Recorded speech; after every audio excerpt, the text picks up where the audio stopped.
और ये जो वीडियो है वो बौद्ध धर्म के बारे में है, जो कि हमने छोड़ दिया था बीच में, मतलब एक पार्ट हुआ था, अभी उसका एक पार्ट बताना था। ठीक है, हमने बौद्ध जी के जीवन परिचय जाना था कि उनका जन्म कहाँ हुआ था, क्या क्या थी। फिर हमने प्रतीक जाना था कि उनके युवावस्था का प्रतीक क्या है, किस चीज का प्रतीक क्या है। ठीक है, उनके जन्म का प्रतीक जैसे कि कमल है, युवावस्था का साइन है, ऐसे हमने जाना था कि क्या क्या प्रतीक है। ठीक है, और भी 1-2 टॉपिक हमने डिस्कस कर लिया था। अब हमें डिस्कस करना है बौद्ध धर्म की संगीतियां। जब बौद्ध भगवान की जब मृत्यु होती है, जब वो उनकी मृत्यु हो जाती है, फिर 4 बौद्ध संगीतियां होती है। ठीक है, और एक और चीज है, 4 संगीतियां होती है। ठीक है, और ये पाली भाषा में होती है। और क्या है कि जो बुद्ध धर्म है वो काफी फेमस होता है। क्यों? क्योंकि वो पाली भाषा में दी जाती है, जो कि उस टाइम की भाषा होती है। जैसे कि अभी के टाइम में आप जिस जगह पे गए हो और उस भाषा में कुछ आप लोगों को स्पीच देते हो तो लोग ज्यादा कनेक्ट कर पाते हैं। ठीक है, यही मोदी जी के साथ होता है। वो जहां पे जाते हैं उसी लैंग्वेज में वो स्पीच देने की कोशिश करते हैं, जिससे लोग उनको कनेक्ट कर पाते हैं। ठीक है, इसलिए ये आज टाइम में यही हुआ था, जिसकी वजह से सबसे ज्यादा जैन धर्म से ज्यादा बौद्ध धर्म को मतलब कि ज्यादा प्यार मिला हुआ था यहाँ पे। आइए संगीतियां देखते हैं। बौद्ध धर्म की संगीतियां प्रथम, द्वितीय, तृतीय, चतुर्थ, 4 संगीतियां हुई थी। संगीति ये समय, स्थान, अध्यक्ष कौन थे, देखते हैं। कौन सी संगीति किस समय में हुई थी, किस स्थान पे हुई थी, उनके अध्यक्ष कौन थे, उस टाइम शासन किस राजा का चल रहा था, क्योंकि उस टाइम तक तो राजाओं का ही शासन चल रहा था। ठीक है, तो देखते हैं कि किस राजा का शासन उस टाइम चल रहा था। जो प्रथम संगीति हुई थी वो 483 ईसा पूर्व में हुई थी, राजगृह में। स्थान क्या था, राजगृह। और अध्यक्ष कौन थे, महाकश्यप। और शासन काल था आपका अजातशत्रु का। ठीक है, एक बार और पहले कर लेंगे, फिर रिकॉल करेंगे इसको, क्योंकि इसमें से क्वेश्चन आ जाता है। ठीक है, द्वितीय है 383 ईसा पूर्व में। ठीक है, समय क्या है, 383 ईसा पूर्व, 100 का डिफरेंस है। ठीक है, ठीक है, आप ऐसे याद कर सकते हैं। तो इसका हुआ था वैशाली स्थान, अध्यक्ष थे सावकमीर, शासन काल था कालाशोक का। ठीक है, तृतीय था आपका समय 255 ईसा पूर्व, स्थान था पाटलिपुत्र, इसके अध्यक्ष थे मोगलीपुत्तिस। ठीक है, सॉरी, ठीक है, ठीक है, और शासन काल था अशोक का। ठीक है, और जो चतुर्थ हुई थी वो हुई थी प्रथम शताब्दी में हुई थी। ठीक है, कुंडल, स्थान क्या था, कुंडलवन था, अध्यक्ष थे वसुमित्र या अशुघोष, दोनों में से कोई एक ही देगा। ठीक है, या दोनों दे सकता है कि वसुमित्र अशुघोष। शासन काल था कनिष्क का। ठीक है, समझ गए? एक बार और रिकॉल करते हैं इसको। संगीति प्रथम 483 ईसा पूर्व, स्थान राजगृह, अध्यक्ष महाकश्यप, शासन काल अजातशत्रु। संगीति सेकंड, समय 383 ईसा पूर्व, वैशाली, सावकमीर, कालाशोक। तृतीय संगीति 255 ईसा पूर्व, पाटलिपुत्र में हुई थी, मोगलीपुत्तिस, अशोक। चतुर्थ हुआ था प्रथम शताब्दी में सावकमीर, चतुर्थ हुआ था प्रथम शताब्दी में कुंडलवन, वसुमित्र, अशोघोष और कनिष्क राजा थे उस टाइम। ठीक है, अब आगे देखते हैं, 1-2 टॉपिक जो छूटा है वो आज इस वीडियो में पूरा कवर हो जाएगा बौद्ध धर्म आपका। ठीक है, तो देखिए आगे।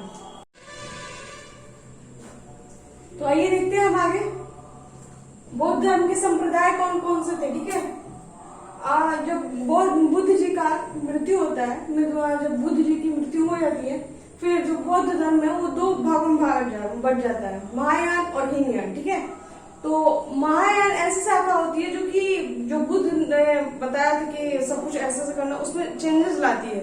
उसका क्या नाम था कि समय के साथ चेंजेस भी जरूरी है। ठीक है, किसी भी शाखा को चलाने के लिए।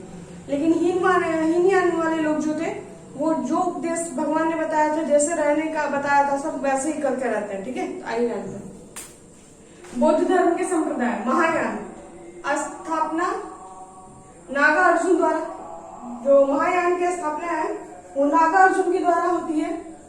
बुद्ध जी की मूर्ति, संस्कृत भाषा का प्रयोग। इसमें अब क्या होता है महायान में कि बुद्ध जी की मूर्ति बनाई जाती है और संस्कृत भाषा का प्रयोग होने लगता है पाली भाषा से। ठीक है, तो ये हो गया।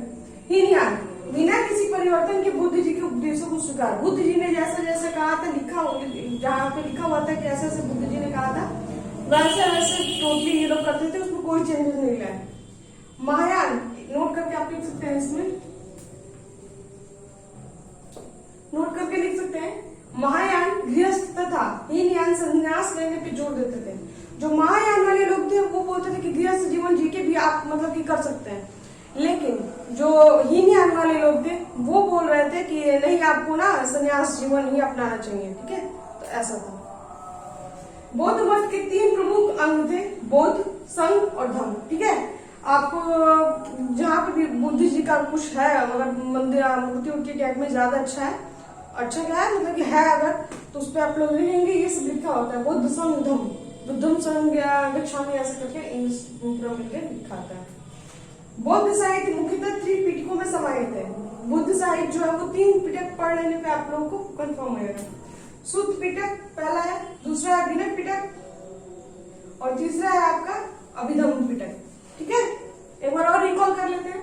बौद्ध धर्म के संप्रदाय 2, महायान, हीनयान। महायान वाले क्या करते हैं कि वो अपने जो भगवान बताए थे उसमें थोड़ा सा चेंजेस लाते हैं, संस्कृत भाषा का प्रयोग करते हैं पाली की जगह, फिर भगवान जी की मूर्ति बनाते हैं, बुद्ध भगवान की मूर्ति बनाते हैं।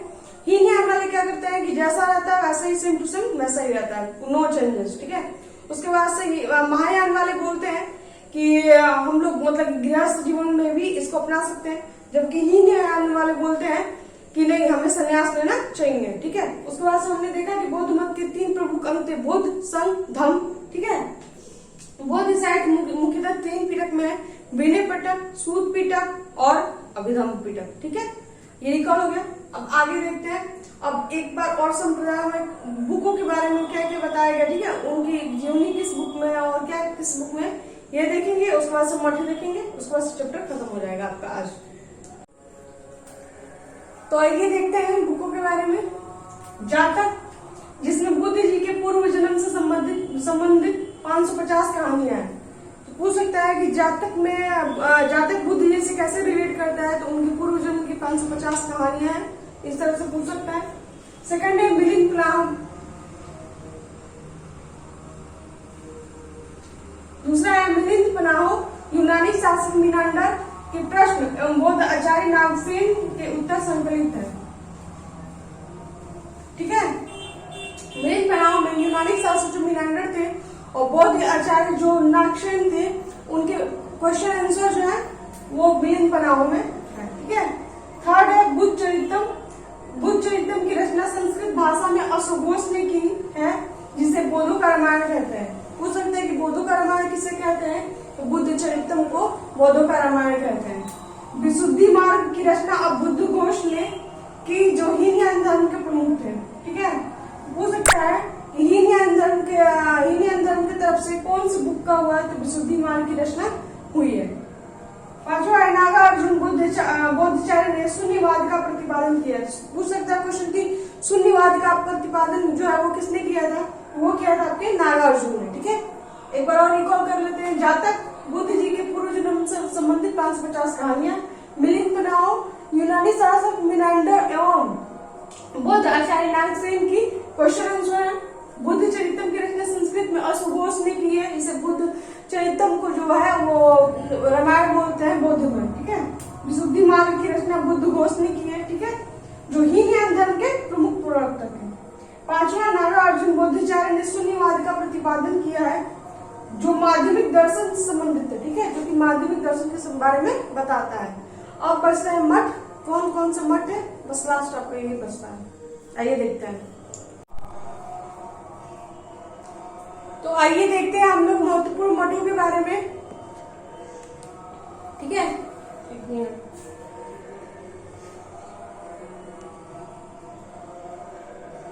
ओके, चलिए देखते हैं महाभारत के महत्वपूर्ण बौद्ध मठ कौन कौन से हैं। 10 मठ मैंने लिखे हुए हैं, फिर उनके स्थान कौन कौन से हैं और राज्य कौन कौन से हैं। ठीक है, टाबू मठ जो है वो तपो गांव में है, हिमाचल प्रदेश। नाग्याल मठ जो है वो धर्मशाला, हिमाचल प्रदेश। हेमिस मठ है वो लद्दाख में, जम्मू कश्मीर, लद्दाख जम्मू कश्मीर। थिक्से मठ जो है वो है लद्दाख में ही, जम्मू कश्मीर।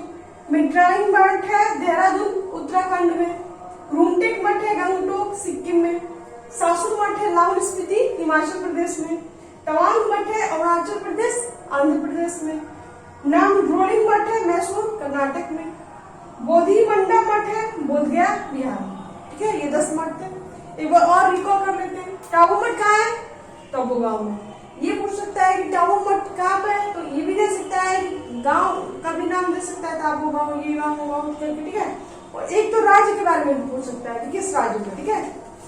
नग्याल मठ धर्मशाला हिमाचल प्रदेश में, हेमिस मठ लद्दाख जम्मू कश्मीर में, तिगसे मठ लद्दाख जम्मू कश्मीर में, मित्रालिंग मठ देहरादून उत्तराखंड में, रूमटेक मठ गंगटोक सिक्किम में, सासुर मठ लाहौल स्पीति हिमाचल प्रदेश में, तवांग मठ अरुणाचल प्रदेश, रामरोलिंग मठ मैसूर कर्नाटक में, बोधिमंडा मठ बोधगया बिहार में।